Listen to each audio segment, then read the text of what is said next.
Unit 2 structure of atom. അതിലെ different topics, അതായത് ഈ ചാപ്റ്ററിൽ വരുന്ന ഡിഫറെൻറ്റ് ടോപ്പിക്സ് ആണ് ഫസ്റ്റ് എഴുതിയിട്ടുള്ളത്. അതിൻ്റെ സിലബസ് ആണ് ജസ്റ്റ് മനസ്സിലാക്കാവുന്നതേ ഉള്ളൂ. അതിന് ശേഷം പ്രധാനമായിട്ടും എല്ലാ ചാപ്റ്ററിലേക്കും പഠിക്കാൻ ആവശ്യമുള്ളതാണ്, അല്ലെങ്കിൽ കെമിസ്ട്രിയിൽ ഏറ്റവും ബേസിക്കായിട്ട് അറിയേണ്ട കാര്യമാണ്. ചെറിയ ക്ലാസ്സിലൊക്കെ പഠിച്ചതും കൂടിയാണ്. ഒരു 20 എലമെൻസിൻ്റെ അറ്റോമിക് നമ്പർ ക്രമത്തിൽ പറയാനും അതിൻ്റെ എലമെൻസിൻ്റെ പേര്, സിമ്പിൾ അല്ലെങ്കിൽ പ്രതീകം, ഇലക്ട്രോണിക് കോൺഫിഗറേഷൻ, സബ്ഷെൽ ഇലക്ട്രോണിക് കോൺഫിഗറേഷനാണ് പഠിക്കേണ്ടത്. എലമെൻസിൻ്റെ പേര് hydrogen, helium, lithium, beryllium, boron, carbon, nitrogen, oxygen, fluorine, neon, sodium, magnesium, aluminium, silicon, phosphorus, sulphur, chlorine, argon, potassium, calcium. അങ്ങനെ 20 എലമെൻറ്റ്സ് അതേ ഓർഡറിൽ പറയാനറിയണം. അല്ലെങ്കിൽ ആദ്യം 10 പിന്നെ ഒരു 10, അങ്ങനെ 2 പാർട്ടായിട്ടെങ്കിലും പറയാൻ പഠിച്ചിരിക്കണം. കാരണം അറ്റോമിക് നമ്പർ അറിയണം എന്നുള്ളതാണ് പ്രധാനം.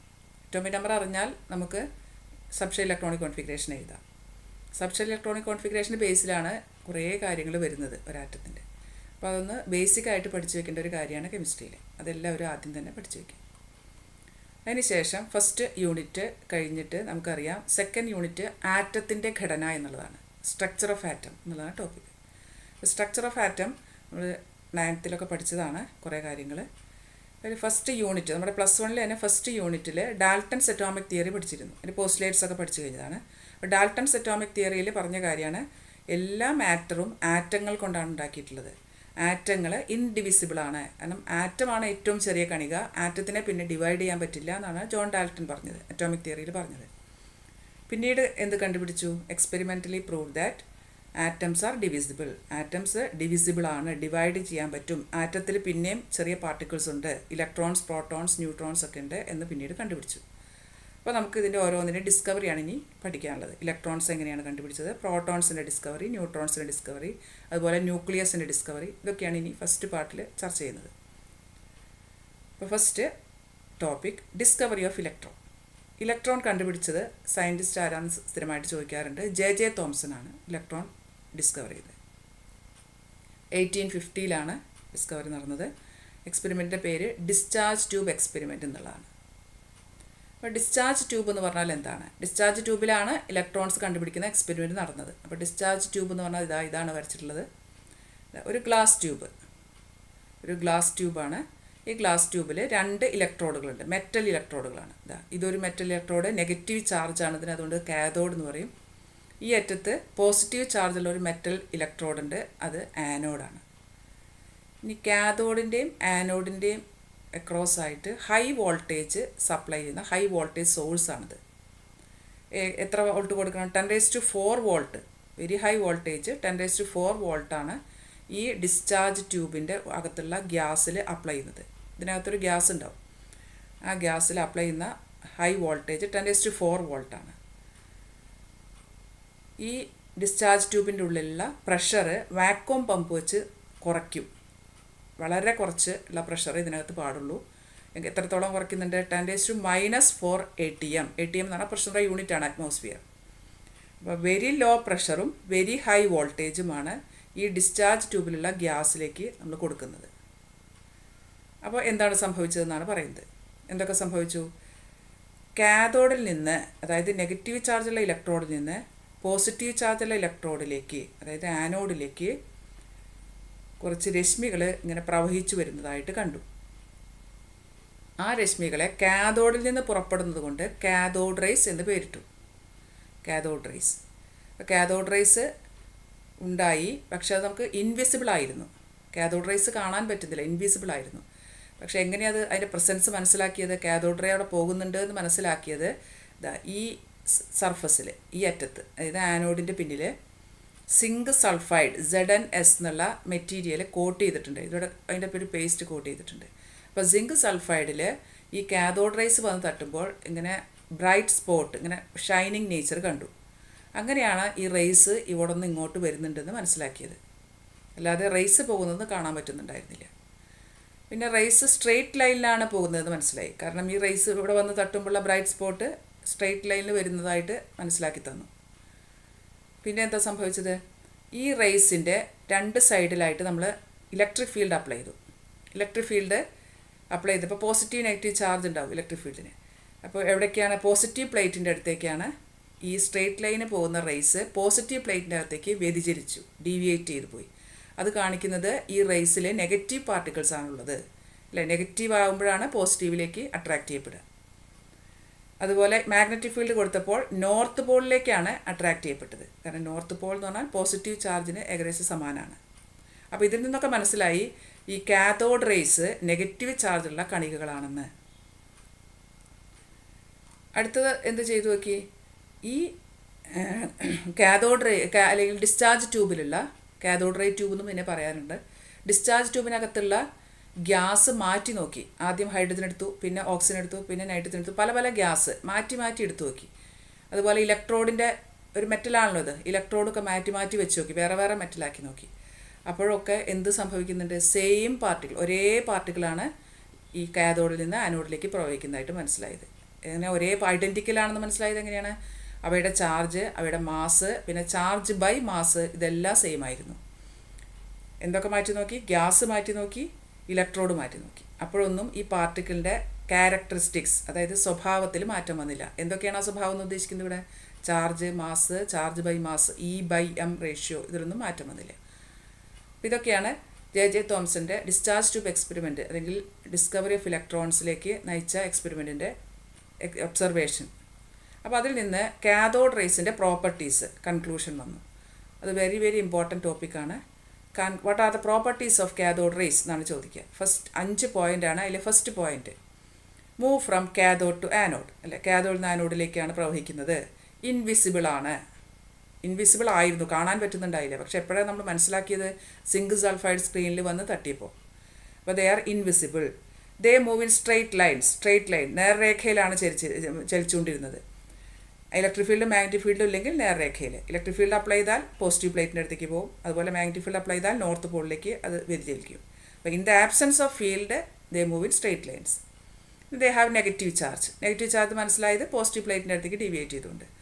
പിന്നെ they do not depend upon the nature of the gas and nature of the electrode. Depend ചെയ്യുന്നില്ല. എന്തിനെ, ഗ്യാസിനെയും ഇലക്ട്രോഡിനെയും സ്വഭാവത്തെ ഡിപ്പെൻഡ് ചെയ്യുന്നില്ല. അതുകൊണ്ടാണ് ഗ്യാസും ഇലക്ട്രോഡൊക്കെ മാറ്റിയിട്ടും ഒരേ ക്രേസാണ് പോയിക്കൊണ്ടിരിക്കുന്നത്. അപ്പോൾ അതിൽ നിന്ന് മനസ്സിലായി ഈ നെഗറ്റീവ് പാർട്ടിക്കിളാണിത്. സ്ട്രെയിറ്റ് ലൈനിൽ മൂവ് ചെയ്യുന്ന പാർട്ടിക്കിൾസ് നെഗറ്റീവ് ചാർജാണുള്ളത്. അവ എല്ലാ ഗ്യാസിലുള്ള ഒരു അടിസ്ഥാന കണികയാണ്. കാരണം ഏത് ഗ്യാസ് എടുത്തപ്പോഴും ഇതേപോലെ തന്നെ കണ്ടുവല്ലോ. അപ്പോൾ എല്ലാ ഗ്യാസിലുള്ള നെഗറ്റീവ് ചാർജുള്ള ഒരു അടിസ്ഥാന കണമാണ് ഈ കാഥോഡിൽ നിന്ന് ആനോഡിലേക്ക് പ്രവഹിക്കുന്നതെന്ന് മനസ്സിലായി. ആ നെഗറ്റീവ് കണം പിന്നീട് ഇലക്ട്രോൺസ് എന്നറിയപ്പെട്ടു. അതാണ് പിന്നീട് ഇലക്ട്രോൺസ് എന്ന് പേരിട്ടത്. അപ്പോൾ ഈ കാഥോഡ് റേസ് എന്ന് പറഞ്ഞാൽ എന്തിൻ്റെ പ്രവാഹമാണ്, ഇലക്ട്രോണുകളുടെ പ്രവാഹമാണ് എന്നാണ് ഇപ്പോൾ മനസ്സിലായ കാര്യം. അപ്പോൾ ഇവിടെ ക്വസ്റ്റ്യൻ ഇതാണ്, why we are saying that cathode rays are negative charge. Cathode rays negative charge ആണെന്ന് പറയാൻ കാരണം എന്താണ്, ഇലക്ട്രിക് ഫീൽഡിൻ്റെ പോസിറ്റീവ് പ്ലേറ്റിലേക്ക് ഡിഫ്ലക്റ്റ് ചെയ്യാന്ന് പറഞ്ഞാൽ വ്യതിചലിച്ചു, ഡീവിയേറ്റ് ചെയ്തതുകൊണ്ട്. അതുപോലെ മാഗ്നറ്റിക് ഫീൽഡിൻ്റെ നോർത്ത് പോളിലേക്ക് ഡീവിയേറ്റ് ചെയ്തുകൊണ്ട്. ഇനി ഇതിനൊരു ക്വസ്റ്റ്യൻ വരാം, വാട്ട് ആർ കാഥോഡ് റേസ്, എന്താണ് കാഥോഡ് റേസ്? അപ്പോൾ എന്താണ് പറയുക answer, cathode rays are stream of negatively charge particles. Stream എന്ന് വെച്ചാൽ ഒരു പ്രവാഹം, നെഗറ്റീവ് പാർട്ടിക്കിൾസിൻ്റെ ഒരു പ്രവാഹമാണ്. അത് എവിടെ നിന്ന് എവിടേക്കാണ് പോകുന്നത്, കാഥോഡിൽ നിന്ന് ആനോഡിലേക്കാണ് പോകുന്നത്. എപ്പോഴാണ്, when high voltage is supplied to the gas in the discharge tube at very low pressure. ഇതാണ് ആൻസർ ആയിട്ട് പറയേണ്ടത്. Cathode rays are stream of negatively charge particles moving from cathode to anode when high voltage is supplied at low pressure. ഇതാണ് അതിൻ്റെ ഏറ്റവും ഷോർട്ടായിട്ടുള്ള definition. അപ്പോൾ ഈ എല്ലാ ഒബ്സർവേഷൻസും കൂടി കൂട്ടിയിട്ട് കാഥോഡ് റേസിനെ എന്തായിട്ട് നമ്മൾ പറഞ്ഞു, fast moving negatively charge particles ആണ്. They are named as electrons. ഇതാണ് ഇലക്ട്രോൺസിൻ്റെ ഡിസ്കവറി ആയിട്ടുള്ള experiment. Next, determination of E/M ratio of electron. അത് ജസ്റ്റ് ഒന്ന് മനസ്സിലാക്കി വെച്ചാൽ മതി. ജെ തോംസൺ തന്നെയാണ് ചെയ്തത്. ഡിസ്ചാർജ് ട്യൂബ് എക്സ്പെരിമെൻറ്റ് തന്നെയാണ്. ചാർജ് ടു മാസ് റേഷ്യോ, അതാണ് E/M ratio. Charge of electron ആണ് E, മാസ് ഓഫ് ഇലക്ട്രോൺ ആണ് M. അപ്പോൾ charge by mass ratio, charge to mass ratio അല്ലെങ്കിൽ E/M റേഷ്യോ എന്നാണ് അതിൻ്റെ ഷോർട്ട് ഫോം. അപ്പോൾ E/M റേഷ്യോ കണ്ടെത്തിയത് ആദ്യം വരച്ച അതേ ഡിസ്ചാർജ് ട്യൂബ് തന്നെയാണ്. ഈ ഭാഗം കുറച്ച് വലുതാക്കി വരച്ചു എന്ന് മാത്രമേ ഉള്ളൂ. അതാണ് ഈ ചിത്രം. ഇതാ ആദ്യം വരച്ച അതേ ഡിസ്ചാർജ് ട്യൂബ് തന്നെയാണ്. ഈ പാർട്ട്, അതായത് ആനോഡിൻ്റെ പിന്നിലുള്ള ഭാഗം, ആ സ്ക്രീൻ, സിങ്ക് സൾഫൈഡ് സ്ക്രീൻ കുറച്ചുകൂടി ക്ലിയറാക്കി കാണിച്ചു എന്ന് മാത്രം, വലുതാക്കിയിട്ട്. ജെ ജെ തോംസൺ ചെയ്തത് എന്താണ്? അതേ ഡിസ്ചാർജ് ട്യൂബ്, കാഥോഡ് ഉണ്ട്, ആനോഡ് ഉണ്ട്. Cathode negative plate, anode positive plate, high voltage source ഉണ്ട്. വാക്വം പമ്പ് വെച്ച് പ്രഷർ കുറച്ചു, അതിവിടെ കാണിച്ചിട്ടില്ല എന്നേ ഉള്ളൂ. അപ്പോൾ കാഥോഡിൽ നിന്ന് ആനോഡിലേക്ക് റേസ് പോയി. ആനോഡിന് ഇങ്ങനെ ഹോൾ ഉണ്ടായിരുന്നു, അതുകൊണ്ട് ഈ സിങ്ക് സൾഫൈഡ് സ്ക്രീനിലേക്ക് പാർട്ടിക്കിൾസിന് എത്താൻ പറ്റി. അങ്ങനെ ഈ സിങ്ക് സൾഫൈഡ് സ്ക്രീനുമ്പോൾ പാർട്ടിക്കിൾസ് എത്തി എന്നാണ് കാണിക്കുന്നത്. ആദ്യം പറഞ്ഞ അതേ കാര്യങ്ങളാണ്. പിന്നെ അഡീഷണൽ ആയിട്ട് എന്താ ചെയ്തത്? E/M റേഷ്യോ കാണാനായിട്ട് ഇലക്ട്രിക് ഫീൽഡും മാഗ്നറ്റിക് ഫീൽഡും അപ്ലൈ ചെയ്തു എന്നുള്ളതാണ് ജെ ജെ തോംസൺ. അപ്പോൾ ഇലക്ട്രിക് ഫീൽഡ് അപ്ലൈ ചെയ്തു. അപ്പോൾ ഈ റേസ്, അതായത് ഇലക്ട്രിക് ഫീൽഡും മാഗ്നറ്റിക് ഫീൽഡും ഇല്ലാത്തപ്പോൾ റേസ് സ്ട്രെയിറ്റ് ലൈനിൽ മൂവ് ചെയ്ത് സിയിലാണ് വന്ന് പതിച്ചത്. ഇതാണ് സിങ്ക് സൾഫൈഡ് സ്ക്രീന്, പിന്നിലുള്ള സ്ക്രീനാണിത്. സി എന്നുള്ള പോയിന്റിൽ വന്ന് പതിച്ചു. ഇനി ഇലക്ട്രിക് ഫീൽഡ് കൊടുത്തപ്പോൾ, ഇലക്ട്രിക് ഫീൽഡ് മാത്രം കൊടുത്തപ്പോൾ ഈ സിയിൽ വരേണ്ട റേ എയിലാണ്, എ എന്നുള്ള പോയിന്റിലേക്ക് ഡീവിയേറ്റ് ചെയ്തു. കാരണം ഇവിടെ പോസിറ്റീവ് പ്ലേറ്റ് ആണല്ലോ, പോസിറ്റീവ് പ്ലേറ്റിൻ്റെ സൈഡിലേക്ക് ഡീവിയേറ്റ് ചെയ്ത് ഇവിടെ വരേണ്ട റേ അപ്പോൾ ഇവിടേക്ക് പോയി, പോസിറ്റീവ് പ്ലേറ്റിൻ്റെ അടുത്തേക്ക് പോയി. ഇനി മാഗ്നറ്റിക് ഫീൽഡ് കൊടുത്തപ്പോൾ സിയിലേക്കല്ല എത്തിയത്, ബിയിലേക്കാണ് എത്തിയത് പാർട്ടിക്കിൾസ്. കാഥോഡ് റേസ് ബിയിലാണ്, ബി എന്നുള്ള പോയിന്റിലാണ് സിങ്ക് സൾഫൈഡ് സ്ക്രീനിൽ തട്ടിയത്. ഈ ഇലക്ട്രിക് ഫീൽഡും മാഗ്നറ്റിക് ഫീൽഡും പരസ്പരം പെർപെൻഡിക്കുലർ ആയിട്ടാണ് കൊടുത്തത്. ഇത് കാഥോഡ് റേക്കും പെർപെൻഡിക്കുലർ ആയിട്ടാണ് നമ്മൾ അപ്ലൈ ചെയ്തത്. ഇനി എന്ത് ചെയ്തു? ഇലക്ട്രിക് ഫീൽഡും മാഗ്നറ്റിക് ഫീൽഡും അതിൻ്റെ സ്ട്രെങ്ത് ഇങ്ങനെ അഡ്ജസ്റ്റ് ചെയ്ത് കൊണ്ടുവന്ന് ഈ റേസിനെ സിയിലേക്ക് എത്തിച്ചു. അതായത് ഇലക്ട്രിക് ഫീൽഡും മാഗ്നറ്റിക് ഫീൽഡും ഇല്ലാത്ത സമയത്ത് എവിടെയാണോ റേ പതിച്ചിരുന്നത് അവിടേക്ക് എത്തിച്ചു. എങ്ങനെ? ഇലക്ട്രിക് ഫീൽഡിൻ്റെയും മാഗ്നറ്റിക് ഫീൽഡിൻ്റെയും സ്ട്രെങ്ത് അഡ്ജസ്റ്റ് ചെയ്ത് വെച്ചിട്ട്. എന്നിട്ട് നമുക്ക് കാൽക്കുലേഷൻ വഴി ഒരു ഇക്വേഷൻ കിട്ടി. E/M = E/R × h² എന്നുള്ള ഇക്വേഷനാണ്. ഇത് strength of electric field, H strength of magnetic field, R എന്ന് പറഞ്ഞാൽ ആ റേഡിയസ് ഓഫ് കർവേച്ചർ, ഇതിൻ്റെ റേഡിയസ് ആണ്, ഈ കേർവിൻ്റെ റേഡിയസ് ആണ്, സിങ്ക് സൾഫൈഡ് സ്ക്രീൻ എന്നുള്ള കേർവിൻ്റെ റേഡിയസ് ആണ്. E/M എന്ന് പറഞ്ഞാൽ charge to mass ratio of the electron. ഈ ഇക്വേഷനിൽ അപ്ലൈ ചെയ്തു. കാരണം സ്ട്രെങ്ത് ഓഫ് ഫീൽഡിന് പ്രൊപ്പോർഷണലായിട്ടാണ് ആ ഡീവിയേഷൻ വരിക. ജസ്റ്റ് ഈ ഇക്വേഷൻ പറഞ്ഞാൽ മതി. ആ ഇക്വേഷൻ ഉപയോഗിച്ചിട്ട് E/M റേഷ്യോ കണ്ടെത്തി. കിട്ടിയ ആൻസർ 1.75882 × 10⁻11 കുളോംസ് പെർ കിലോഗ്രാം. കുളോംസ് എന്നാണ് സി. കുളോംസ് എന്നുള്ളത് ചാർജിൻ്റെ യൂണിറ്റാണ്, കിലോഗ്രാം എന്നുള്ളത് മാസിൻ്റെ യൂണിറ്റാണ്. അപ്പോൾ E/M ആയതുകൊണ്ടാണ് ചാർജിൻ്റെ യൂണിറ്റ് ബൈ മാസിൻ്റെ യൂണിറ്റ്. Coulombs per kilogram 1.75882 × 10⁻11. അത് കൃത്യമായിട്ട് മനസ്സിലാക്കി വെക്കുക, പറ്റുന്നവർ പഠിക്കുക. അപ്പോൾ E/M കിട്ടിക്കഴിഞ്ഞാൽ പിന്നെ നമുക്ക് E ആണ് കിട്ടിയത്. ഈ ജെ ജെ തോംസൺ അല്ല, ചാർജ് മാത്രം, ഇലക്ട്രോണിൻ്റെ ചാർജ് കണ്ടെത്തിയത്, അതായത് E കണ്ടെത്തിയത് മില്ലിക്കൻ ഓയിൽ ഡ്രോപ്പ് എക്സ്പെരിമെൻ്റ് ആണ്. ജസ്റ്റ് മനസ്സിലാക്കി വെച്ചാൽ മതി, എക്സ്പെരിമെൻറ്റ് കാര്യമായിട്ട് പഠിക്കണമെന്നില്ല, മനസ്സിലാക്കി വയ്ക്കുക. മില്ലിക്കൻ ഓയിൽ ഡ്രോപ്പ് എക്സ്പെരിമെൻറ്റ് വഴി ചാർജ് ഓഫ് ഇലക്ട്രോൺ കണ്ടെത്തി. അത് എത്രയാണ് ചാർജ് എന്നുള്ളത് വളരെ പ്രധാനപ്പെട്ടതാണ്, പഠിച്ചു വയ്ക്കണം. -1.6 × 10⁻19 കുളോംസ്. ചാർജിൻ്റെ യൂണിറ്റ് കുളോംസ് ആണ്, ക്യാപിറ്റൽ സി ആണ് അതിൻ്റെ ഷോർട്ട് ഫോം സിമ്പിൾ. -1.6 × 10⁻19 കുളോം. എപ്പോഴും നമുക്ക് അറിയേണ്ടതാണ് ഒരു ഇലക്ട്രോണിൻ്റെ ചാർജ് എത്ര. 1.6 × 10⁻19 യൂണിറ്റാണ്, അത് നെഗറ്റീവ് ചാർജാണ് എന്നുള്ളത് മനസ്സിലാക്കി വയ്ക്കുക. ഇതാണ് ഏറ്റവും ചെറിയ ചാർജ്, ഏറ്റവും ചെറിയ ഇലക്ട്രിക് ചാർജാണ്. അതുകൊണ്ട് നമുക്കതിനെ 1 എന്ന് കൊടുക്കാം. ഇത് 1.6 × 10⁻19 ആണ് ഏറ്റവും ചെറുത്, അതിന് 1 എന്ന് കൊടുക്കാം. അപ്പോൾ നമുക്ക് എന്ത് കിട്ടി? -1 ആണ് ചാർജ് എന്ന് പറയാം. ഇലക്ട്രോണിൻ്റെ ചാർജ് -1 ആ രീതിയിൽ നമ്മൾ എക്സ്പ്രസ് ചെയ്യാറുണ്ട്. എങ്ങനെയാണ് -1 വന്നത്? 1.6 × 10⁻19 1 എന്ന് പറയുന്നത്. അപ്പോൾ 1.6 × 10⁻19 -2 എന്ന് വരും. അപ്പോൾ ഇലക്ട്രോണിൽ ആകെ ഒരു 1.6 × 10⁻19 ഉള്ളൂ ഒരു ഇലക്ട്രോണിൽ. അപ്പോൾ ഒരു ഇലക്ട്രോണിൻ്റെ ചാർജ് -1.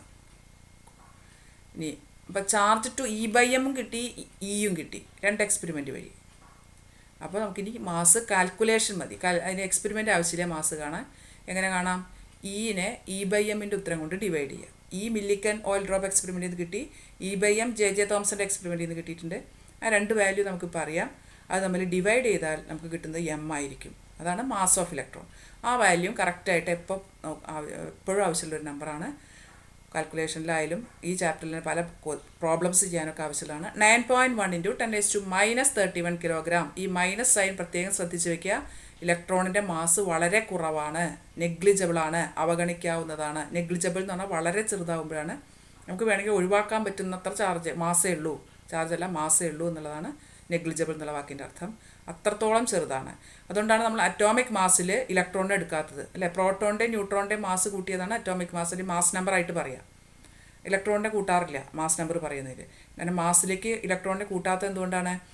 ഇലക്ട്രോണിൻ്റെ മാസ് അത്ര കുറവായതുകൊണ്ട്. അതുകൊണ്ട് ഈ 10⁻31 എന്നുള്ളത് ഓർത്ത് വയ്ക്കുക, മൈനസ് ചാർജ്. അപ്പോൾ എത്രയാണ് ഇലക്ട്രോണിൻ്റെ മാസ്? 9.1 × 10⁻31 കിലോഗ്രാം. അത് എത്ര വളരെ ചെറുതാണെന്നുള്ളത് ഒന്നും കൂടി ക്ലിയർ ആക്കാനാണ്. നമുക്കറിയാം ഏറ്റവും മാസ് കുറഞ്ഞ എലമെൻറ്റ് അല്ലേ, lightest element in the periodic table ഏതാണ്? ഹൈഡ്രജനാണ്. അപ്പോൾ ആ ലൈറ്റസ്റ്റ് ഏറ്റവും മാസ് കുറഞ്ഞ ഹൈഡ്രജൻ്റെ മാസിനെ മാസിൻ്റെ 1837 ഒരു ഭാഗം മാത്രമേ ഇലക്ട്രോൺ ഉള്ളൂ എന്നാണ്. അതായത് ഏറ്റവും ചെറിയ ആറ്റമായ ഹൈഡ്രജൻ, ഏറ്റവും മാസ് കുറഞ്ഞ ഹൈഡ്രജനെ 1837 പാർട്ടാക്കിയാൽ, ഭാഗങ്ങളാക്കിയാൽ അതിലെ ഒരു പാർട്ടിൻ്റെ മാസ് എത്രയാണോ അത്രത്തോളം ചെറിയ മാസേ ഇലക്ട്രോണിനുള്ളൂ എന്നുള്ളതാണ് ഇവിടുന്ന് മനസ്സിലാകുന്ന കാര്യം. അതുകൊണ്ടാണ് ഈ നെഗ്ലിജിബിൾ മാസ് എന്നുള്ള വാക്ക് ഉപയോഗിച്ചത്.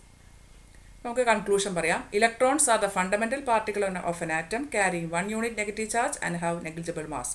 ഇലക്ട്രോൺസ് എല്ലാ ആറ്റങ്ങളുടെയും ഒരു അടിസ്ഥാന കണികയാണ്. മാസ് വളരെ കുറവാണ്, നെഗ്ലിജിബിളാണ്. ചാർജ് 1 യൂണിറ്റ് നെഗറ്റീവ് ചാർജ് അല്ലെങ്കിൽ -1 ചാർജാണുള്ളത്. ഇതാണ് ഇലക്ട്രോണിനെ കുറിച്ച് നമുക്ക് പഠിക്കാനുള്ളത്. അടുത്തത് പ്രോട്ടോണിൻ്റെ ഡിസ്കവറിയാണ് ഡിസ്കസ് ചെയ്യാനുള്ളത്. Thank you.